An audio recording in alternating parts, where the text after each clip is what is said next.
Assalamualaikum warahmatullahi wabarakatuh. Perkenalkan, nama saya Akbar Mustaki. Saya dari kelas 10 OTKP. Pada kali ini saya akan menjelaskan tentang perjuangan dari Bapak Diponegoro. Diponegoro lahir di Yogyakarta pada tanggal 11 November 1785 dari ibu yang merupakan seorang selir yang bernama Raden Ajeng Mangkarawati dari Pacitan, dan ayahnya bernama Raden Mas Surojo atau dikenal sebagai Sultan Hamengkubuwono III. Pangeran Diponegoro sewaktu dilahirkan diberi nama Mustahar dan memiliki gelar nama Bandara Raden Mas Antawijaya, dan nama Islamnya adalah Ngabdul Kamil.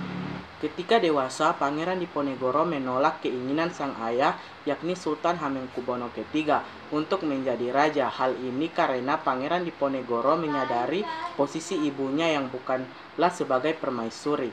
Pangeran Diponegoro dikenal sebagai pribadi yang cerdas, banyak membaca, dan ahli di bidang hukum Islam. Dia juga lebih tertarik pada masalah-masalah keagamaan ketimbang masalah pemerintahan keraton. Sang pangeran juga lebih memilih tinggal di Tanggelerjo, berdekatan dengan tempat tinggal eyang buyut putrinya, yakni Gusti Kanjeng Ratu Tanggelerjo, permaisuri dari Sultan Hamengkubuwono I daripada tinggal di keraton. Pangeran Diponegoro mulai menaruh perhatian pada masalah keraton ketika dirinya ditunjuk menjadi salah satu anggota perwakilan untuk mendampingi Sultan Hamengkubuwono V 1822 yang saat itu baru berusia 3 tahun. Karena baru berusia 3 tahun, pemerintahan keraton sehari-hari dikendalikan oleh Patih Danureja dan Presiden Belanda. Perang Diponegoro atau Perang Jawa diawali dari keputusan dan tindakan Hindia Belanda yang memasang pokok-pokok di atas lahan milik Diponegoro di desa Tengalirejo.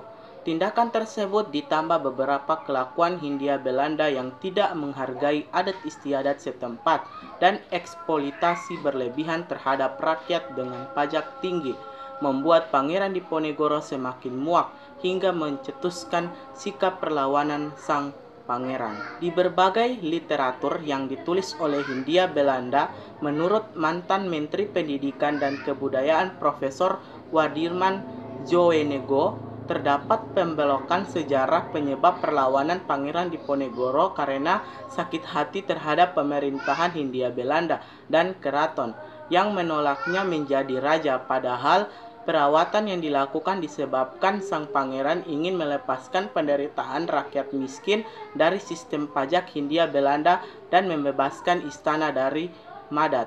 Keputusan dari sikap Pangeran Diponegoro yang menentang Hindia Belanda secara terbuka kemudian mendapat dukungan dan simpati dari rakyat.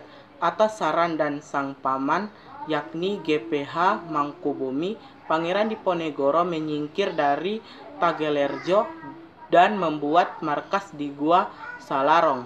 Saat itu Diponegoro menyatakan bahwa perlawanannya adalah perang sabil, perlawanan menghadapi kaum kafir. Semangat perang sabil yang dikobarkan Diponegoro membawa pengaruh luas hingga ke wilayah Pacitan dan Kedu. Medan pertempuran perang Diponegoro mencangkup Yogyakarta, kedua Banggelan, Surakarta, dan beberapa daerah seperti Banyumas, Wonosobo, Banjarnegara, Waleri, Pangkolan, Tegal, Semarang, Demak, Kudus, Purwodadi, Parakan, Magelang, Madiun, Pacitan, Kediri, Bojonegoro, Tuban, dan Surabaya. Penghormatan terhadap jasa-jasa Diponegoro melawan penjajahan Hindia Belanda, kota-kota besar di Indonesia banyak yang memiliki nama jalan Pangeran Diponegoro, seperti di kota Semarang terdapat nama jalan Pangeran Diponegoro, Stadion Diponegoro, dan Universitas Diponegoro. Oke, sekian dari saya. Terima kasih. Wassalamualaikum warahmatullahi wabarakatuh.